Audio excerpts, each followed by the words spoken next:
Mon père a annulé mon mariage pour permettre à ma demi-sœur de partir en croisière à la dernière minute. Du coup, je me suis mariée en secret et j'ai assisté à leur expulsion de la maison pour laquelle je remboursais l'hypothèque depuis 6 ans. Un petit service avant de continuer. Abonnez-vous si ce n'est pas déjà fait et dites-moi en commentaire d'où vous nous suivez. Je te ferai peut-être un petit coucou la prochaine fois. J'étais chez le fleuriste pour finaliser mon bouquet de mariée quand papa a appelé. Jana, ma chérie, il faut qu'on parle du mariage. J'ai eu un mauvais pressentiment. À 3 semaines du grand jour, ces mots n'annonçaient rien de bon. J'avais préparé cette cérémonie en juin depuis 18 mois. Philippe et moi avions envoyé les invitations à 200 personnes. Ma robe était accrochée dans mon armoire d'enfance, celle que mon père avait insisté pour que je garde chez lui en lieu sûr. Et alors ? Demandai-je en observant la fleuriste arranger des pensées blanches. Eh bien, Joyce vient d'être invitée à cette croisière. Vraiment à la dernière minute. Son ami a annulé et il lui propose sa place à moitié prix. Le hic, c'est que c'est le même week-end que ton mariage. Joyce, ma demi-sœur de 23 ans, qui vivait chez papa et Sharon depuis 2 ans après avoir quitté l'université. La même Joyce qui n'avait jamais gardé un emploi plus de 4 mois. Bon. Et mes mains tremblaient. Sharon pense qu'on devrait reporter. Juste quelques semaines, peut-être fin juillet. Comme ça, Joyce ne ratera rien et on pourra tous être ensemble pour les 2 événements. La fleuriste m'a jeté un coup d'œil, remarquant sans doute que j'étais rouge comme une tomate. Papa, tu plaisantes, j'espère ? Ça fait 1 an et demi que je prépare ça. La salle est réservée.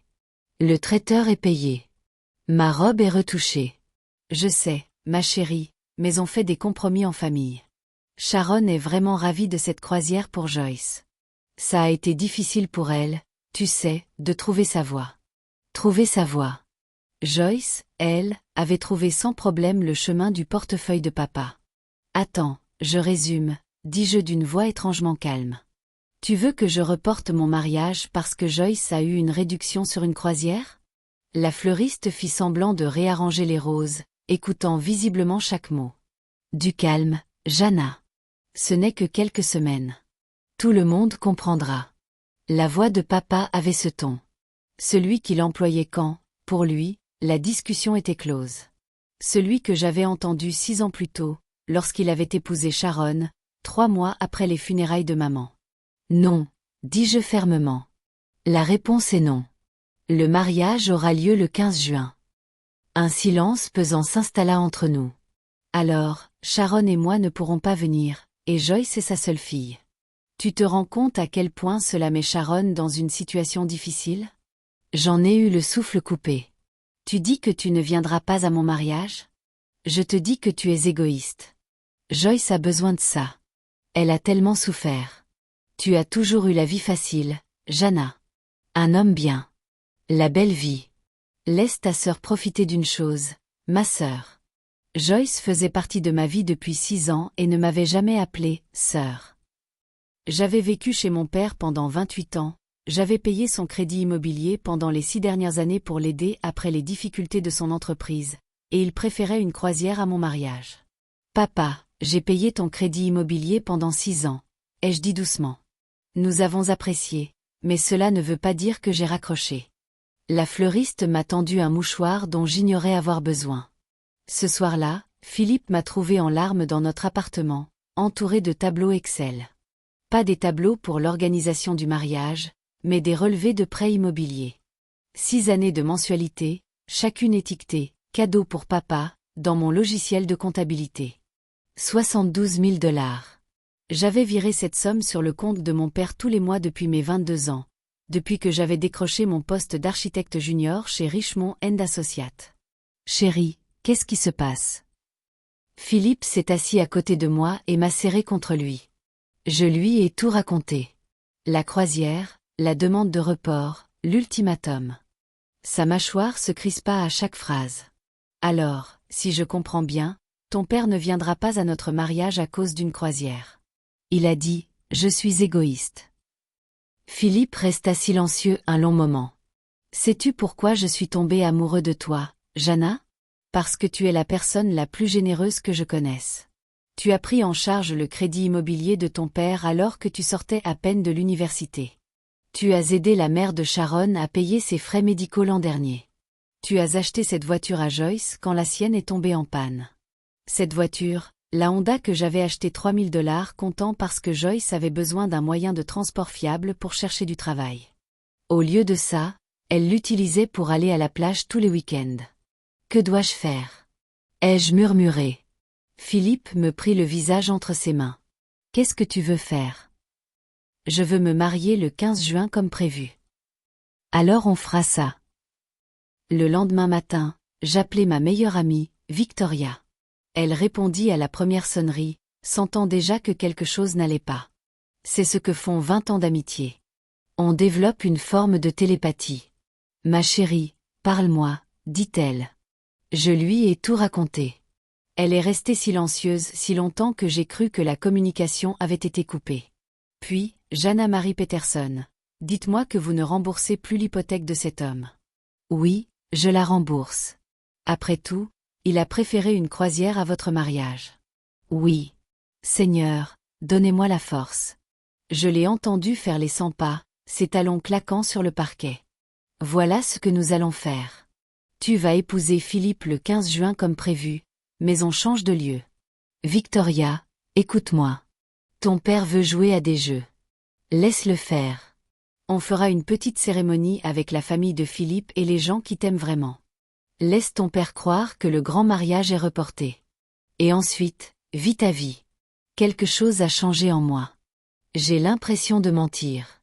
Non, ma chérie. C'est ce qu'on appelle préserver ta tranquillité. Et tant qu'on y est, tu devrais t'arrêter de rembourser ce prêt immobilier. Elle avait raison. Au fond de moi, je savais qu'elle avait raison. Mais la culpabilité était accablante. Papa m'avait élevée seule après la mort de maman, quand j'avais 15 ans. Ces années avaient été difficiles. Il avait enchaîné les doubles journées. Il avait fait des sacrifices. Je me souviens d'avoir 16 ans, assise dans notre minuscule cuisine, pendant que papa examinait avec moi les dossiers de candidature pour l'université. Tu vas accomplir de grandes choses, ma chérie, m'avait-il dit, les yeux fatigués mais fiers. Tu seras architecte, comme maman le souhaitait. Tu construiras de belles choses. Laisse ta marque dans le monde. Maman était architecte, elle aussi. Un cancer du sein l'a emporté 3 mois après le diagnostic. Papa était anéanti. Je l'ai vu se replier sur lui-même, à peine capable de fonctionner. Pendant 2 ans, nous étions seuls contre tous. Puis il a rencontré Sharon dans un groupe de soutien pour personnes endeuillées. Elle avait perdu son mari. Elle avait Joyce, une adolescente de 17 ans présentant des troubles du comportement. Papa disait que Sharon comprenait sa douleur. 6 mois de relation, 3 mois de fiançailles, mariage un mardi après-midi au tribunal. J'avais mis mon uniforme scolaire, faute de temps pour acheter une robe. Elle me rend heureuse. Jana, avait dit papa, après la mort de ta mère, je pensais ne plus jamais sourire. Sharon a ramené la joie dans ma vie. Je voulais tellement le voir heureux. Vraiment. Alors, quand la climatisation de Sharon est tombée en panne ce premier été-là, j'ai participé aux frais de réparation. Quand Joyce a eu besoin d'argent pour ses cours à l'université, j'ai contribué. Quand l'entreprise de mon père a connu des difficultés et que la banque a menacé de saisir la maison, j'ai pris en charge les mensualités du prêt immobilier. Juste temporaire, avait promis papa. 6 mois, peut-être 1 an, le temps que je me remette sur pied. C'était il y a 6 ans. Philippe est rentré ce soir-là avec un dossier. Ne sois pas fâché, a-t-il dit, ce qui m'a immédiatement angoissé. Qu'est-ce que tu as fait? J'ai demandé à mon cousin Jeffrey de mener l'enquête.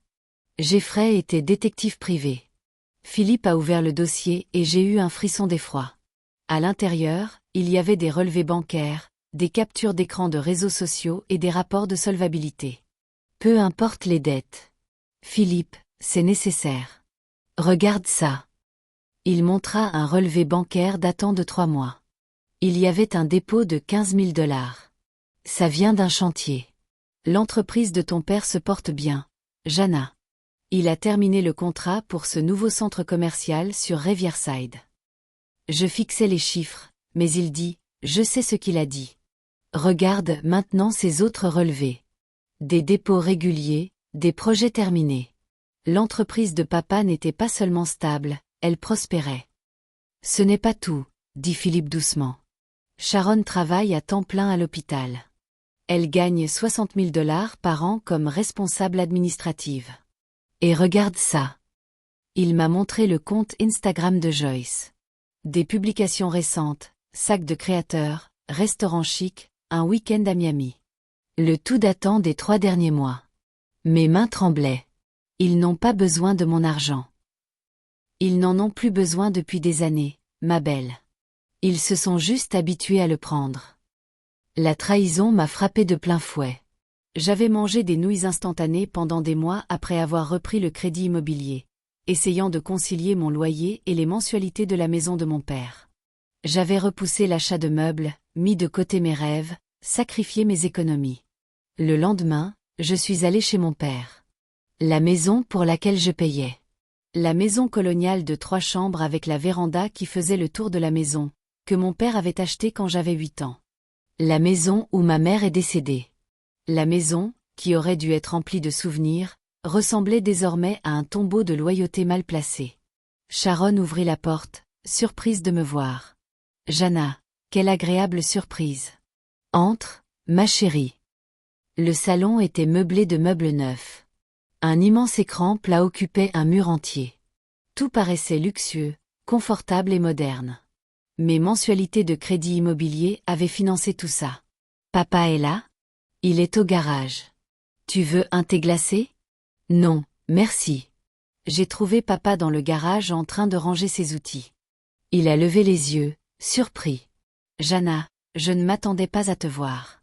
As-tu réfléchi à ce dont nous avons parlé? Fin juillet serait une belle période pour un mariage. Papa, quand comptais-tu me dire que tes affaires marchent bien? Son visage se figea. Quoi? Le contrat du centre commercial? Il y a 3 mois. 15 000 $, plus les chantiers résidentiels. La rénovation de l'immeuble de bureau. Tes affaires sont florissantes, papa. Il pâlit. Qui te l'a dit? Est-ce que ça a de l'importance? Tu me mens depuis des années. Il posa lentement son marteau. Jana. Ce n'est pas si simple.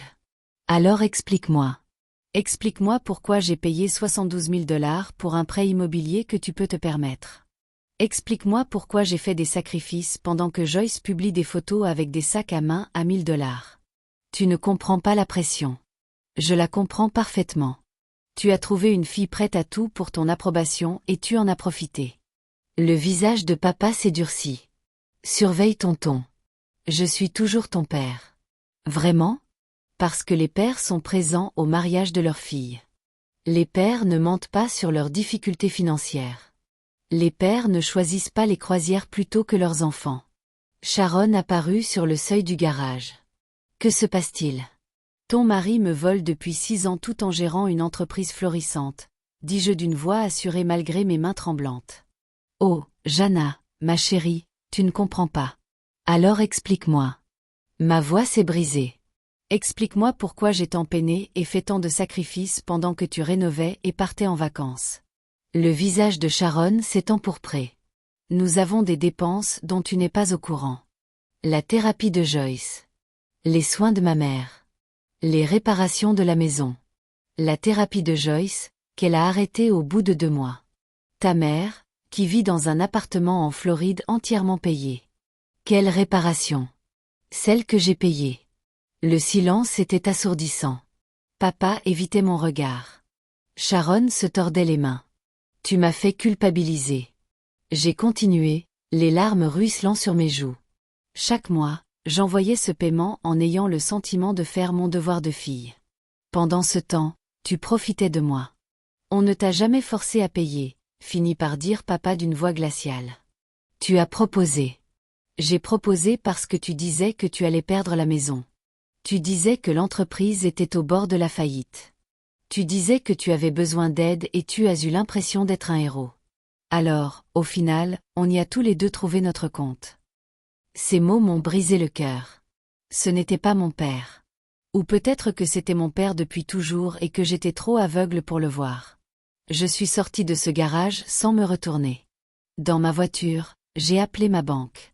Je dois annuler un prélèvement automatique, ai-je dit à la conseillère. Ma voix était monocorde, détachée. Le virement mensuel vers un compte se terminant par 4739. Annulez-le immédiatement. Bien sûr, madame.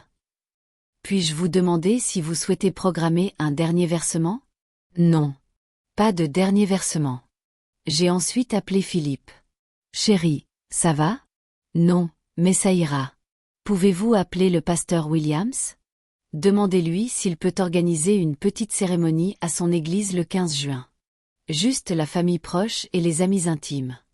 20 personnes maximum. C'est réglé. Et la grande salle? On annule. On perd la compte. Je m'en fiche. Alors j'ai appelé Victoria. J'ai besoin de ton aide. Pour quelque chose. N'importe quoi. J'ai besoin que tu m'aides à organiser un mariage dans 3 semaines. Un vrai mariage. Petit, intime, magnifique. Tout ce que je veux vraiment, pas ce que je pensais devoir vouloir. La voix de Victoria était chaleureuse. Chérie, j'attendais que tu dises ça depuis des années. Ce soir-là, Philippe et moi étions assis sur notre petit balcon à contempler les lumières de la ville. Tu en es sûre? M'a-t-il demandé. Je n'ai jamais été aussi sûre de rien. J'en ai fini de passer ma vie à essayer de mériter un amour qui aurait dû être un don gratuit. J'en ai fini de me sacrifier pour des gens qui me voient comme un distributeur automatique de billets. Je t'épouse, Philippe, et nous commençons notre vie comme nous l'entendons. Il m'a embrassé sur le front. Je t'aime. Moi aussi. Le 15 juin s'est levé clair et parfait. L'église du pasteur Williams était petite, historique et magnifique. Victoria l'avait transformée avec de simples fleurs blanches et des bougies. 23 personnes étaient assises sur les bancs. Les parents de Philippe, ses 2 sœurs, sa grand-mère, la sœur de ma mère, Diane, venue spécialement d'Atlanta, ma colocataire de fac, mes collègues du cabinet d'architectes et des amis qui avaient prouvé leur loyauté au fil des ans. Une seule personne de la famille de papa, personne de celle de Sharon, et absolument aucune Joyce. Je portais une autre robe, pas celle de chez papa, mais une simple robe de soie que j'avais achetée 3 jours plus tôt. Elle était parfaite. Tout était parfait. Tu es prête? Demanda tante Diane en passant son bras dans le mien. Elle avait accepté de m'accompagner jusqu'à l'hôtel. Je suis prête. En marchant, j'ai aperçu Philippe à l'hôtel, les larmes ruisselant sur son visage. C'est à ce moment-là que j'ai su que c'était le choix parfait. La cérémonie fut courte, émouvante, parfaite. Lorsque le pasteur Williams a dit « Vous pouvez embrasser votre épouse », Philippe m'a fait une révérence théâtrale et l'assemblée a applaudi. Lors de la petite réception dans la salle paroissiale, la grand-mère de Philippe m'a prise à part. « Ton père est un imbécile », dit-elle sans détour. « Mais toi, tu es libre maintenant. Ça vaut bien plus qu'un mariage somptueux. » Elle avait raison. Je me suis sentie légère pour la première fois depuis des années. Plus aucun devoir, plus aucune culpabilité, plus le poids écrasant de devoir être à la hauteur. J'étais simplement Jana, mariée à l'amour de ma vie, entourée de gens qui m'appréciaient vraiment. Nous n'avions parlé à personne de l'annulation des mensualités du prêt immobilier. Pas encore. Cette révélation se ferait d'elle-même. 5 semaines après notre mariage, j'étais au travail quand mon père a appelé. J'avais ignoré ses 17 appels précédents, mais quelque chose m'a poussé à répondre à celui-ci. Jana, il faut qu'on parle. Le prélèvement du prêt immobilier n'a pas été effectué ce mois-ci. J'ai vérifié auprès de la banque. Je sais. Je l'ai annulé. Silence. Alors, que veux-tu dire par « je l'ai annulé » ? Je veux dire, j'ai fini de payer ton crédit immobilier, papa. Ton entreprise marche bien. Sharon a un bon travail. Tu peux gérer tes propres factures. Sa voix s'éleva. Tu ne peux pas simplement arrêter de payer. Nous avons un contrat. Nous n'avons rien d'écrit. J'aidais par amour et tu en as profité. C'est fini. J'entendais Sharon en arrière-plan, sa voix stridente. Tu ne peux pas nous faire ça. Regarde-moi. Considère ça comme mon cadeau de mariage. La liberté, loin de ceux qui ne s'intéressaient qu'à mon portefeuille. J'ai raccroché. Mes mains tremblaient, mais je me sentais forte. Victoria est apparue à la porte de mon bureau. J'imagine qu'il a remarqué le retard de paiement. Ah, il l'a remarqué. Tant mieux. Qu'il s'inquiète. 2 semaines plus tard, papa a rappelé. Jana, s'il te plaît. On est en retard. La banque a envoyé un avertissement. Si on rate encore un paiement, tu devras le payer toi-même, comme les adultes. Sharon a pris le téléphone. Après tout ce qu'on a fait pour toi, ton père t'a élevé seul après le décès de ta mère, et je lui ai remboursé 72 000 $. On est quitte. Tu es cruelle et vindicative. C'est à cause du mariage, n'est-ce pas? Tu nous punis parce qu'on n'a pas pu venir. Non, Sharon. C'est parce que j'y vois enfin clair. 3 mois après notre mariage, tante Diane a appelé. Jana, il y a quelque chose que tu dois savoir. La maison de ton père est saisie. Il y a un avis sur la porte. Mon premier réflexe a été la culpabilité, ce vieux besoin familier de tout arranger, de les sauver, d'être la bonne fille. Mais je me suis souvenu des paroles de papa, tu dois te sentir comme une héroïne. Alors, au fond, nous y avons tous les deux trouvé notre compte. Je me suis souvenu des mensonges, des manipulations, du choix de la croisière de Joyce plutôt que de mon mariage. Merci de me l'avoir dit, tante Diane. Tu ne vas pas les aider. Non, je ne le ferai pas. Tant mieux. Je suis fière de toi, ma chérie. La procédure de saisie a été très rapide. Papa et Sharon n'avaient aucune économie. Ils avaient tout dépensé, persuadés que mes versements seraient illimités.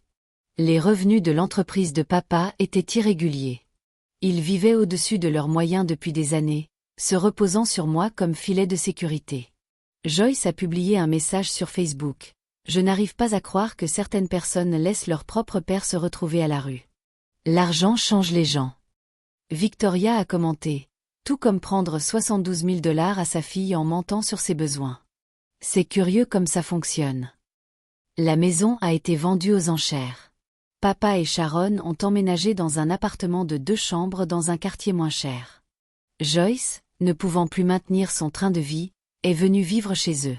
Tous 3 s'entassaient dans un espace plus petit que leur précédent logement, financé par leur seul revenu. Mon téléphone vibrait sans cesse. Des SMS furieux des proches de Sharon. Des messages déçus d'amis de la famille qui avaient entendu la version de papa. Je les ai tous bloqués. Philippe et moi, nous étions comblés. Libérés du crédit immobilier, nous avons économisé sans relâche. Nous avons commencé à planifier notre propre maison, notre avenir, notre famille. Chaque jour était plus léger. 1 an après notre mariage, Philippe et moi avons acheté notre première maison.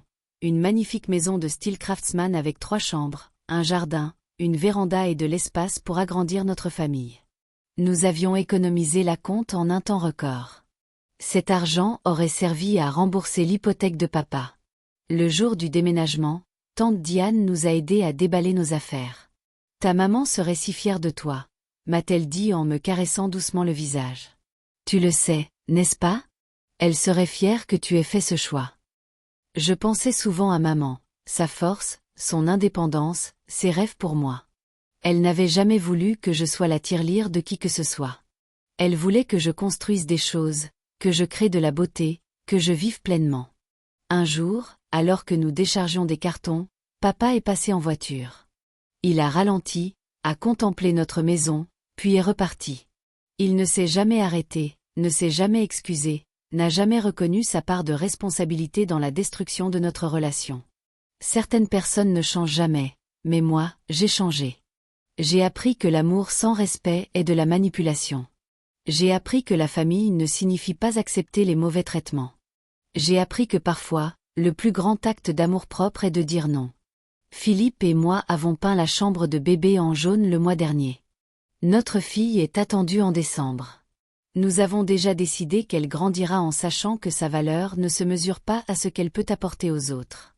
Elle apprendra que les relations saines sont réciproques, que poser des limites n'est pas cruel, que se choisir soi-même n'est pas égoïste. Parfois, mon père me manque. L'image que j'en avais me manque. Mais le poids de porter les autres, qui refusent de se prendre en charge, ne me manque pas. La culpabilité, la manipulation, le sentiment de ne jamais être à la hauteur ne me manquent pas. Je suis parfaite telle que je suis. Et cette vie que Philippe et moi avons construite, emplie d'amour véritable, de respect mutuel et d'une communication sincère, vaut bien plus que n'importe quel remboursement d'emprunt immobilier.